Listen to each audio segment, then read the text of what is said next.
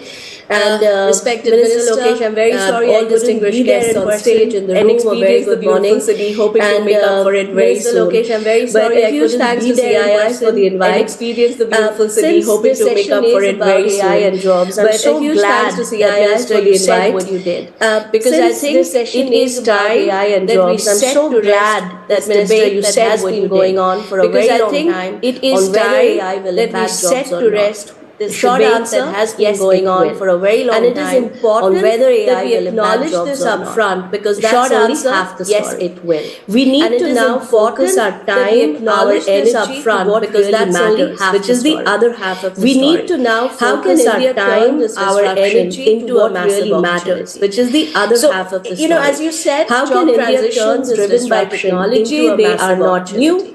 We have seen them, you know, as you said, job transitions driven by technology, they are not new. We have seen them from the printing press, textile automation, many more, computers, and sometimes they created better ones, most times actually.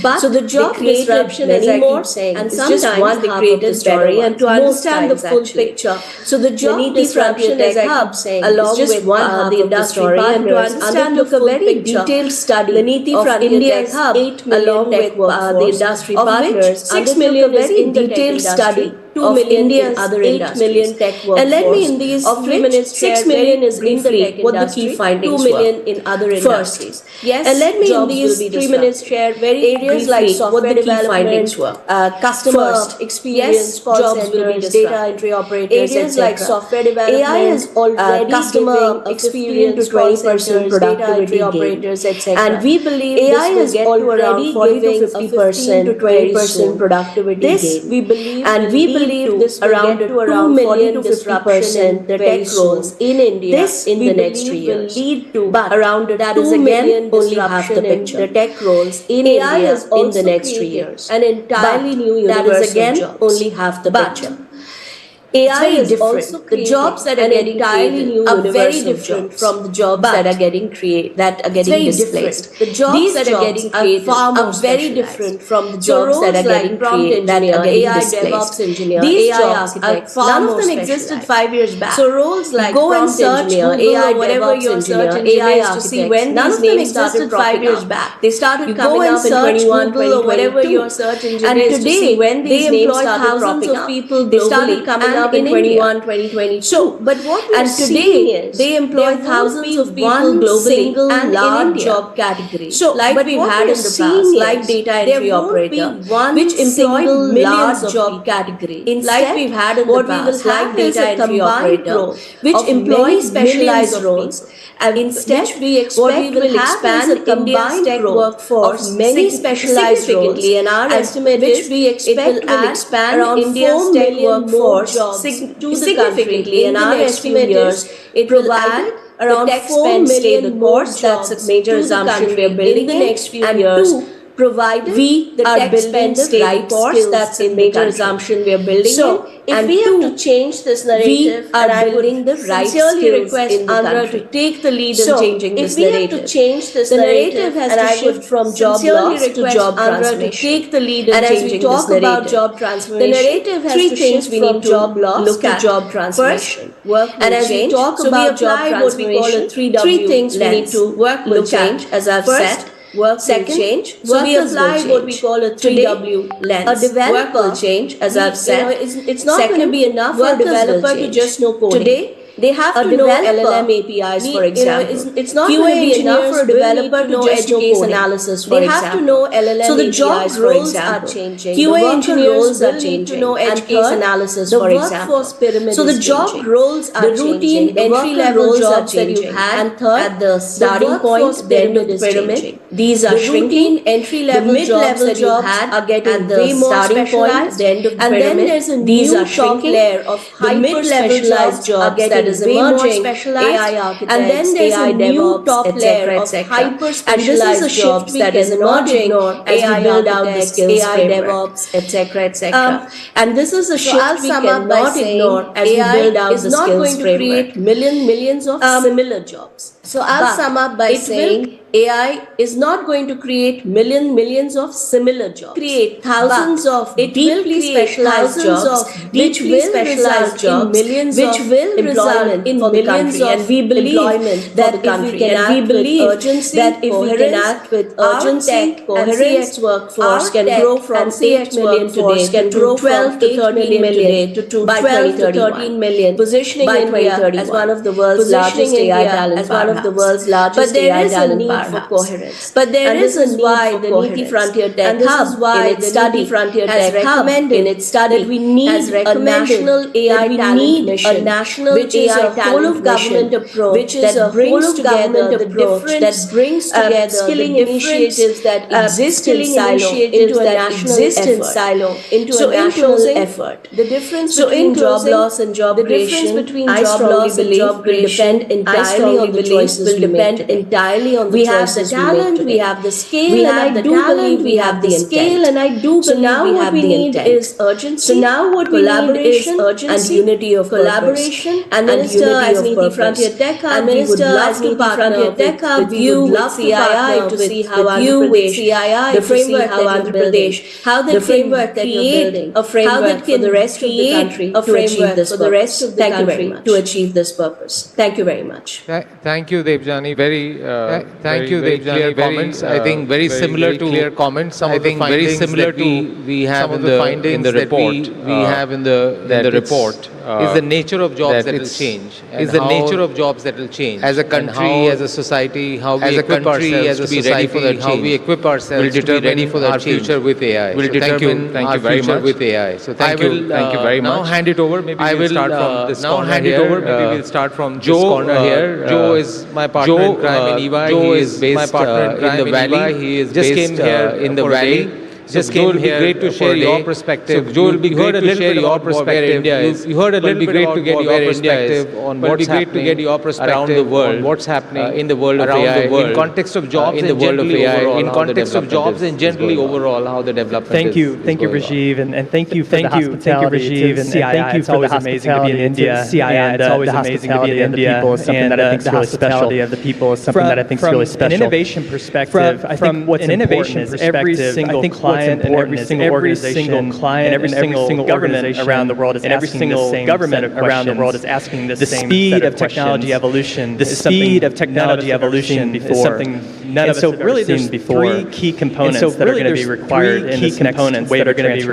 in this next wave of transformation. The digital workforce. One is around, and when you think about the digital workforce, and when you think about the digital workforce, and we're in India, what you're looking for is digitally native and AI-led digitally native and AI. India actually has the youngest workforce. India actually has the youngest workforce, the most generative AI usage in the world. The most generative AI usage in the world from a work. So India is really well positioned. That's number one. Workforce. The second component around the next wave of AI evolution is the next wave of AI evolution. Is so without data, there is no AI. So without data infrastructure is so critical. Data infrastructure includes everything from the infrastructure that the government everything from the infrastructure that the government includes digital commerce, as well as the network capability that is in place. And again, India, I think, is leading the way. And again, India, I think, is leading the way from that perspective. Is what we've talked a lot about already today, which is what we've talked a lot about already today, which is innovation muscle. I refer to it as the innovation muscle means the training, the innovation muscle means the training, the reskilling, the entrepreneurial spirit, the entrepreneurial spirit of the country is going to be actually, in my opinion, the country is going to be actually, in my opinion, the most important future of jobs as we think about now the future of jobs. To be clear, and I think we've heard this today. To be clear, and I think we've heard this today. Is going to have. I think every industry is going to have a massive transformation as a result of AI.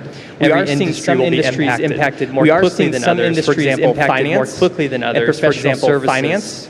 Those professional services, those jobs today that are repeatable, those jobs can be automated with agentic AI. They can actually be automated with agentic AI. From manufacturing to healthcare, every industry from manufacturing to life sciences to consumer packaged goods to life sciences to consumer packaged goods will be impacted. So when we think about jobs of the future, so when we think about jobs, there's three components. What we think about is level one is humans plus AI. Level one is actually what a lot of us are experiencing today. We're using Copilot, we're using other tools and technologies to help us do our jobs and technologies, to help us do our jobs gains, some quality gains, but not some quality gains change, but not yet significant. What I think is going to be really significant is level two. What I think is going to be really significant is level two, manage agents, which is where humans. So you think about that. That means that you need to onboard the agents. So you think about that. That means that you need to onboard the agents. You have to train the agents. You have to certify the agents. You have to train the agents. This is an entirely new workforce. This is an entirely new workforce. That's going to be a big area of job growth. That's going to be level three is actually where humans are managing. Is actually where humans are managing of intelligent orchestration, physical agents.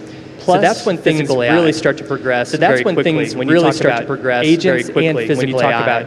Agents. If you think about the job growth there, for example, if you think about the job growth there, for example, physical AI, data required to simulate these robots. Data required to simulate these robots. We talk about the testing required, and then the certification to put these in place, and then the certification to put these in place. Sovereign AI, some components around sovereign AI. How do you actually orchestrate that at the local level? How do you actually orchestrate that at the local level, whether it's within a country? So to me, as I think about India, so to me, as I think about from a global perspective, I think that it's from a global massively ripe for really taking advantage of this next AI really evolution. Advantage of this next AI the right evolution, digital infrastructure in place. The right, you certainly have the right infrastructure in place, and I certainly have the right talent. Can we put together the right innovation muscle? Can we put together the right innovation muscle workforce as quickly as possible? Train the next generation of workforce as quickly as possible. India, because the world needs, because that's going to be the next wave of growth for, because that's going to be the next wave of growth for, from a technology perspective. Thank you. Thanks, Joe. You're right. I think both in terms of you're right. I think both in terms of also the amount of data workforce and also the amount of data. I think if we can tap into that, I think if we can tap into that, or whether using sovereign data things, and also skilling up AI or other things, and also skilling cases here, I think we could at least building use cases here. I think we could on the innovation side we may be slightly behind. On the innovation side, the use case slightly behind, but at least the use case internally and leveraging that internally, great opportunity. Efficiencies, I think it's a great opportunity. Professor Soumitra Datta, he has been a dean in some of the leading universities in the world. world in some of the leading universities in the world, both from an academia and industry side, both from an academia and industry side, in AI and modern technology. In AI and modern technology. So it'll be great to get your Thank you perspective, very much, Professor. Mr. President. Thank you very and much, Mr. President. Good morning to everyone. And good morning to everyone. We have already heard a number of very interesting comments. So I'll just try and complement that. So I'll just try and complement that. Slightly contrarian perspective. Perhaps slightly contrarian perspectives. As a professor in academia, I'm very worried academia when I read reports like yesterday in the Wall Street Journal, in the Wall Street Journal, predicting that the 2026 class is seeing the worst year in terms of employment, the worst that they have seen in more than a decade. That they have seen in more than a decade. When I look at, for example, there's a lot of talk of reskilling, which is very important. I don't deny that. Which is very important. What about I don't deny that. The millions of young graduates coming out of university today? Out of university today? What about their jobs? I think these are very important questions. I think these are very important. Now, why do I raise this perspective? Now, why do I raise this perspective? Get you involved a little bit of the discussion. Get you involved a little bit of the discussion. Let me just pose a question to you. Let me just pose a question to raise your hand. And this is where I want you to raise your hand. How many of you think AI, whatever you define as AI, whatever you define as AI, is roughly human capability, human intelligence, human capability, human intelligence. Just raise your hand, whatever you define as that. Just raise your hand. Equal. Believe today we are roughly equal. Hands. Okay, in 5 years' time from now, raise your hands. In 5 years' time from now, raise your hands. Roughly equal. How many of you think will be roughly equal? Okay, many more. In 10 years' time, okay, many more. In 10 years' time, how many of you think? In 10 years' time, how many of you think? Pretty much everyone. Okay, thank you. Pretty much everyone. If you look at what human beings do, if you look at what human beings do, three buckets of things. We do essentially three buckets of things. Patterns. So we interpret patterns. There's marketing data, machine data, whatever. There's marketing data, machine data, whatever. Creativity that you talked about earlier. Patterns, creativity that you talked about earlier. Human relationships. And we form human relationships. Empathy. Take the first part. Interpreting data. Take the first part. Hands down, machines do it better. Hands down, machines do it better. Creating new patterns, creativity. Creating new patterns, creativity. Maybe you have a question mark on that. Maybe you have a question mark on that. Machines are almost as good in almost every domain. Almost as good in almost every domain. Now you still have human designers in many domains. Now you still have human designers in many domains, but they often are just orchestrating the output of machines, suggesting machines are there or better than human beings. Machines are there or better than human beings. You might argue and say empathy is just for human beings. That's what machines cannot do. Just for human beings. Have you heard of machines cannot do? In China called Have you heard of a bot in China called the real life girlfriend? Which is the real life girlfriend 600 million Chinese males. 600 million Chinese males. This is not a joke. This is a real life implementation of the movie. This is a real life implementation of the movie Her, in which the man falls in love with the operating system. Now you might think, well, these are funny examples, but guess what? Bots are now being used for counseling teenagers, counseling mental health conditions. People with mental health conditions, often seen as better than human counseling. Often seen as better than human counselors.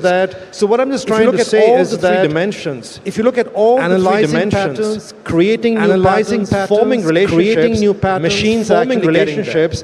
Machines are actually getting there. If you look at what's at stake out here, if you look at what's on one hand, you have the pressure to keep on automating, improving efficiency, and that's where improving efficiency and AI being used more and more in industry, and that's very used more and more in industry, and that's very good. An important goal. Productivity is an important goal. We also have to think about humanity. We also have to think about as machines and people become two equal resources. It is our decisions as leaders in industry leaders in about industry and government balance between humans and machines. That is a very important notion. That is a very important notion. That decisions that we make will decide which way we tip the balance. Now, what is at stake out here? Now, what is at stake out here? More towards, if you tip the productivity more towards, of course, productivity. In principle, you're helping the economy. In principle, you're helping the economy to, in fact, push the pressure will be to, in fact, push the economy. That's one reason why you will see a lot of companies now slowing down. A lot of companies now slowing down hiring, using AI much more to do different things in their own organizations. Much more to do different things in their own organizations. The risk out there is if you go too hard of productivity and economy goes up, you risk human dignity. Because we as human beings Our core, the industrialized society in which we live, a core element of human dignity is the ability to be able to earn a living, to be able to do a day's work, and to be able to put food on the table for the family.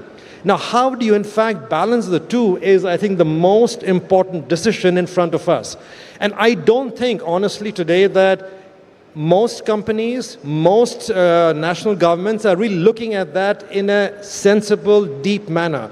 Today, the often politically correct approach is, well, technology is there to empower people. It'll make you better. It'll make you, in fact, more productive. And that's politically acceptable. That's politically more sellable. Even in the tech companies, it is an easier sales argument to say that, well, technology will actually enable you and help you become better. What about the fact of large-scale unemployment? What about the fact when people don't have full jobs? That is not an unreal prospect. Look at what's happened in agriculture, manufacturing, and services. Agriculture, mechanization in the West, employment has shrunk dramatically. Manufacturing, go to the latest manufacturing shops, typically in anywhere in the world, the number of people employed has become very, very small. It's mainly robots, mainly machines. In services, today, of course, you have a lot of people employed, but the reason for that is mainly that humanoid robots are not yet at the price value point at which you can use them, replace humans, because the cost ratio is just simply too high, the value ratio is too poor. So we're not yet at that point of replacement. What will happen in 10 years' time when humanoid robots will become cheap enough and good enough to replace replace a nurse, replace a hotel worker? That is the big question mark for us that we have to grapple with. So let me stop out there, but I just want to say that I think the real question, the real challenges out here that I don't think we are really fully addressing in government and industry. Thanks, Sumitro. Thanks for a slightly different viewpoint. And just on humanoid robot, that's where China is investing the most. So if you go to China, their largest investment in AI is not computational AI, but humanoid robots. So that change will also come much, much faster than what we are anticipating. I'll now pass it on to Sharon. Sharon is an executive director, lead at Korea University. Sharon, your opening remarks, please. Great, thank you.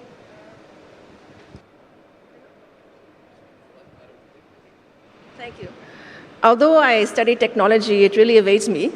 I really appreciate the comments by my panelists. Maybe I thought of providing a little bit of a different perspective, given that instead of looking on top and in the future, I look in the reality right now. I'm Canadian, but I've been in India 17 years and vastly invested in talking to every corner in the rural areas in the field, and bringing back stories to forums like CII or even to the government to see what's going on. One of the key learnings, two things I learned from India. There are several decades in one country. Some people are at the forefront of the decade, like one of our panelists. I'll talk to you about the big majority are still in a previous decade that we need to bring in on board for the inclusion story the Honorable Minister has mentioned as well. The other thing I understood from India is averages don't work. India, you have to look at extremes to understand what's going on in this country. So given that I'm in front of a panelist and in front of a crowd of a lot of business people, I'll focus my work on the opportunity and the productivity topic, where I work a lot in the space of gender, where the topic of integrating women in the labor force is a huge one here. So I'll focus on the positive aspects of AI is to making women more visible. I think 70% of women businesses are at home. They don't have access to networks like men do. They cannot go outside. So I have seen a lot of positive aspects to see how can women be embedded in online platforms like ONDC, which are not perfect yet, but allows them to sort of like be more visible. And if women are more visible, they'll have better access and better opportunity to markets, but also finance. One of the key things of business is you need to have access to credit and finance and opportunities, no? So the opportunity offered by women is immense. I think women can have those digital trails, women can have access to networks and opportunity, and women could be more visible. So that's one aspect I feel that's very important. I think that would also increase a lot the work for women. The other aspect that I see as well that's a huge opportunity is digital enabled work, where a lot of the women are frontline workers, where they're ASHA workers, Angawadi workers, and they're just starting to have access to digital to improve their productivity in their work. And that also trickles down to government. The quicker that these ASHA workers, these Angawadi workers, they are your data collector, the better that will impact also decision making at the policy levels. For the Angawadi workers, you can see as well, the better they put the systems in the dashboard, the quicker the decisions the government can make in a centralized perspective, knowing that India is very heterogeneous as well. Even ASHA workers, Angawadi workers. The other perspective that we see a lot is this: we don't think about the AI system, and this is the decade that's different than your colleague, is that I remember the first thing when we started digital AI work, we talked to the ministry mate team, Mr. Krishna, our secretary. Actually, the first task he asked us to look us in the PLI scheme, the Samsung and things like that, where the government of India gives a lot of money.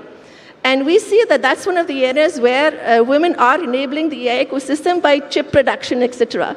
One of our high recommendations is one of the areas where women can contribute as an entry point, but it's very important that they're able to escalate that system, no?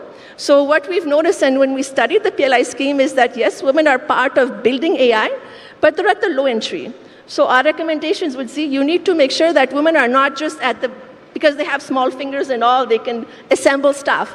How do we make sure that women have systems that enable them to grow and supervise? So we encourage the government to collect data on that front. I think that's quite critical.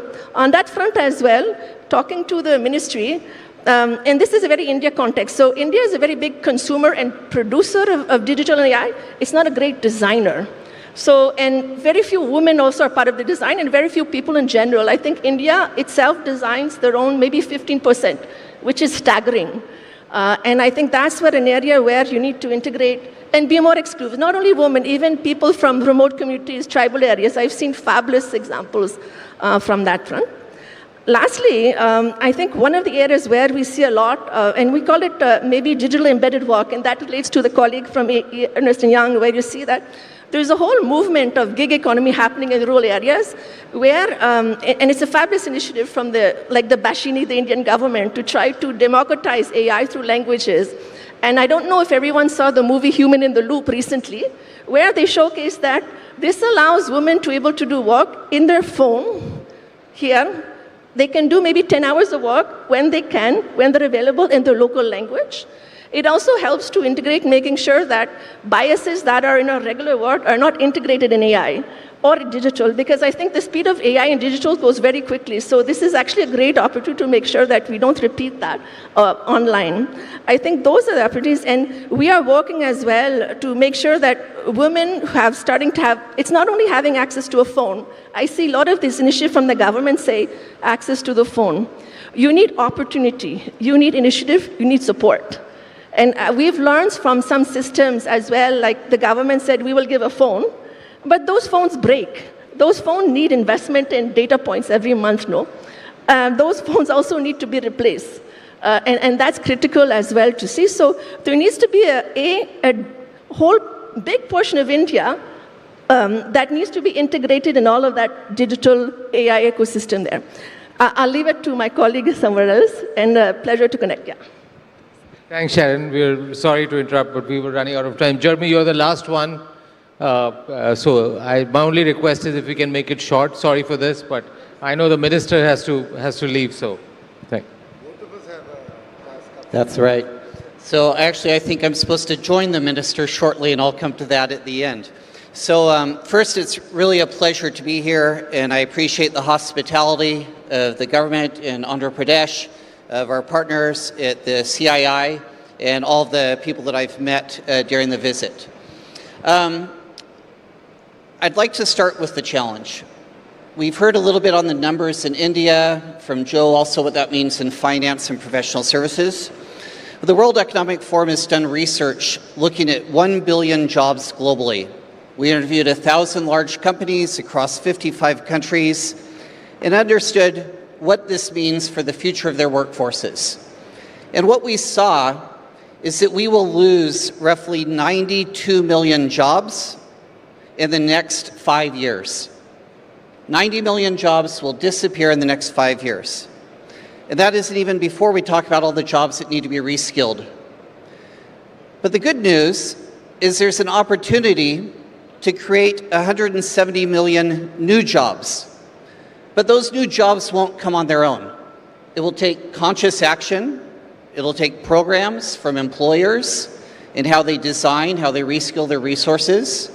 It'll require partnerships between universities, corporations, and the state to prepare the next generation of talent for those roles. It also means that we actually have to adapt to a new workforce, because many of those jobs won't come from the large traditional industries. They'll come from entrepreneurs. And those entrepreneurs will need new support networks. They'll need digital public infrastructure, building on what you have in India here with Aadhaar or UPI, but we'll also need a digital infrastructure that allows for cybersecurity, that allows for SMEs to be able to scale and unlock capabilities. So all those things are going to come together. So massive challenge, but also significant opportunity that requires conscious action. Now, one of the reasons I'm here today in Andhra Pradesh is because we think that Andhra Pradesh will be a hub for this future vision of how to create an economy that brings dignity and opportunity to employees. We look at programs like the Naipunyam with the expertise that will actually have a skills database that we can actually train workers. We'll be launching today a Center for the Fourth Industrial Revolution, focusing on energy and cybersecurity. Because before you get to the AI and before you need the data, you need the energy to actually power the data centers, to power the algorithms. And you also need to make sure that it's secure. And this is one of the reasons we focus on cybersecurity. There's roughly 4 million jobs that are in shortfall today in cybersecurity. So this creates an opportunity for new workforces, new roles, and new opportunities. And last is we really appreciate, I think there's roughly 70% of the graduates here in Andhra Pradesh are focused on STEM roles. That will prepare them well to enter the new workforce, but they'll also need to be continuously skilled, continuously updating their education in those opportunities. And this is something that we look forward to partnering with Andhra Pradesh to help prepare that future workforce, to help prepare the future economy. And I think together we can contribute to a nation and a global economy that's more prosperous, more equitable, and more meaningful for everyone in it. So thank you, Rajiv, and thank you to the Minister for hosting us here today. Thank you, Jeremy. Thank you very much. Honorable Minister, you've heard different perspectives, different dimensions of this. And I know you have a grand vision, and the state has a grand vision on how you leverage AI, technology, various new themes that are coming around the world. So one is just general thoughts on what you've heard, but also I'm particularly keen on, for AI to be successful, how do you capture data? And what are you doing as a state to be effective from a data standpoint? Well, after the session, I thought I'll have some answers, but I walk out with more questions. Thanks to Soumitra here. I think, but the points raised are very valid. I think we need to think through the nuances as we go about, doing what we are supposed to do in this industrial revolution. See, as a state, we are talking about energy transition. It's easy said than done, because wind speeds predictability, cloud formations, so solar efficiency, then your ability to sort of pump up traditional forms of energy to sort of give the transition, especially with data centers that require higher reliability, is a big challenge. And that is exactly where we're using AI. Our ability to predict, understand this. In terms of state, we are one of the very few states, and I was actually quite pleasantly surprised that I had counterparts in Australia at the state level who have something called Minister for Customer Service. It's similar to what we are trying to achieve in real-time governance, is how do you deliver governance at the doorstep of the citizen, whilst keeping in mind the entire data that we are able to capture and give a much more predictive analysis. So great example of that is how we've handled the recent cyclone, which we thought will be a lot more intensive, but our ability to understand where it's going to land, the speed at which, the track, we were far better than the other institutions out there because we have over a period of time built those data sets, we are able to hone on those data sets, and that will again be very core to us as we go forward. So as a state, we are continuing to collect the data points that are relevant for us to ensure better governance delivery. But then yes, we also have to keep in mind the ethical framework on how this data is going to be used and not be used against underprivileged sections of the society. So that's equally going to be important. And that is why we have something called the Core Data Authority that has the framework in place to ensure that this is not used against them. But then honestly, I think all of us sitting here are just trying to understand what is AI, its implications on humanity and how it's going to change our lives here. Definitely 5 years from now, maybe the 35th Partnership Summit that we're going to do here, I think we'll come back and reflect on whether we got our predictions right or we were off. I think because all of us here are pretty much guessing where we'll be 5 years from now. Thank you. Thank you very much. I think we are run out of time.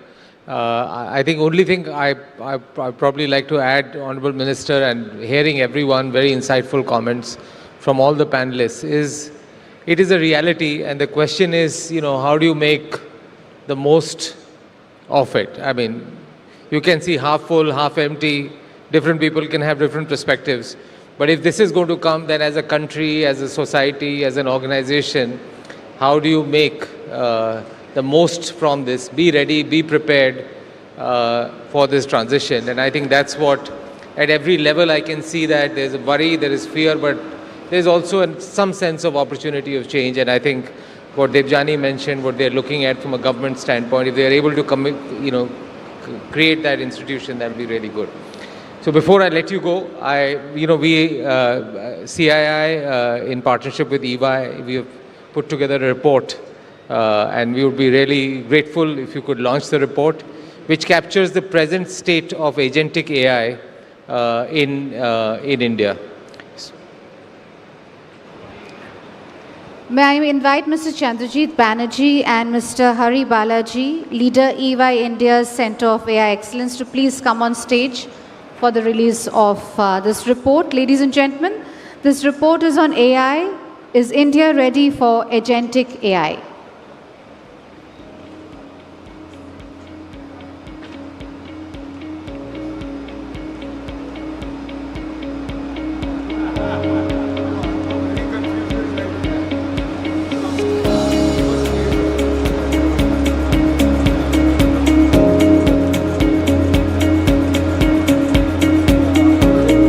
Ladies and gentlemen, the report on AI is India ready for agentic AI. Let's have a huge round of applause for the release of this very important report. Thank you, Honorable Minister, for doing the honors in releasing this report.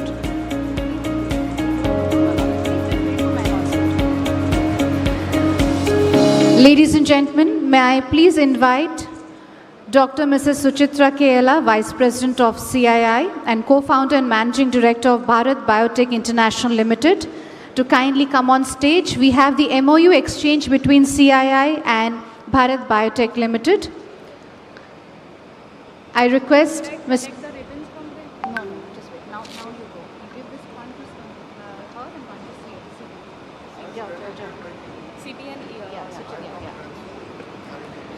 I'll request Mr. Chandrajit Banerjee, Director General of CII, to kindly join in for the MOU exchange. Ladies and gentlemen, this is between CII and Bharat Biotech Limited.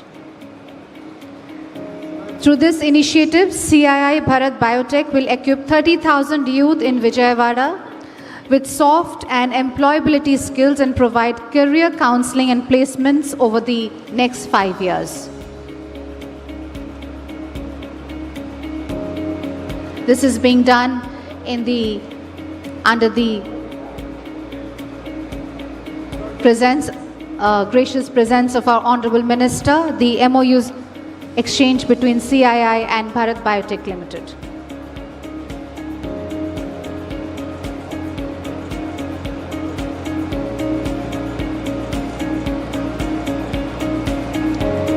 Let's have a huge round of applause, ladies and gentlemen.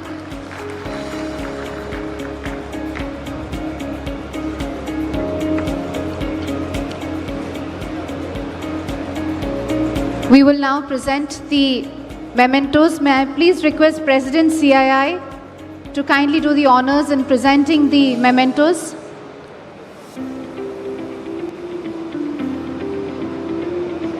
May I request Mr. Chandrajit Banerjee to kindly say a few words on the report. May I please request President CII to kindly present a memento to Honorable Minister. Let's have a huge round of applause for Honorable Minister. He's indeed given a lot of his precious time and been deeply involved and participated in the sessions, giving his deep insights and guidance.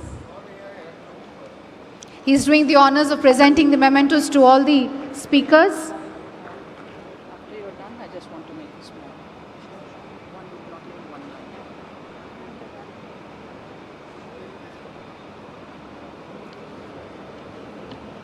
I request our speakers to kindly come forward.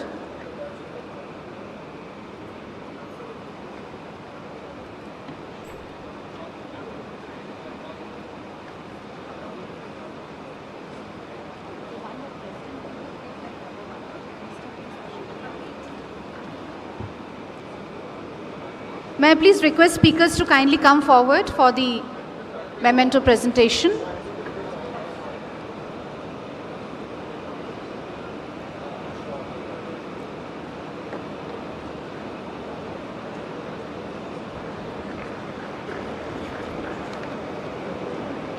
May I request Ms. Sharon Buter to please come forward for the memento presentation.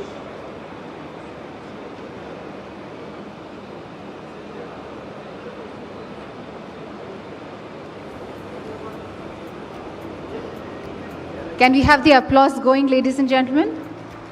And request President CII to please do the honors in presenting and while stating Honorable Minister. And Honorable Minister has decided that he will instead felicitate President CII, as he says he's the host. Thank you, Honorable Minister. Ladies and gentlemen, a huge round of applause. Before we conclude this session, I just want to invite Dr. Mrs. Suchitra Kerala. She would be saying a few words regarding this very important MOU exchange. Madam, may I please request you to say a few words?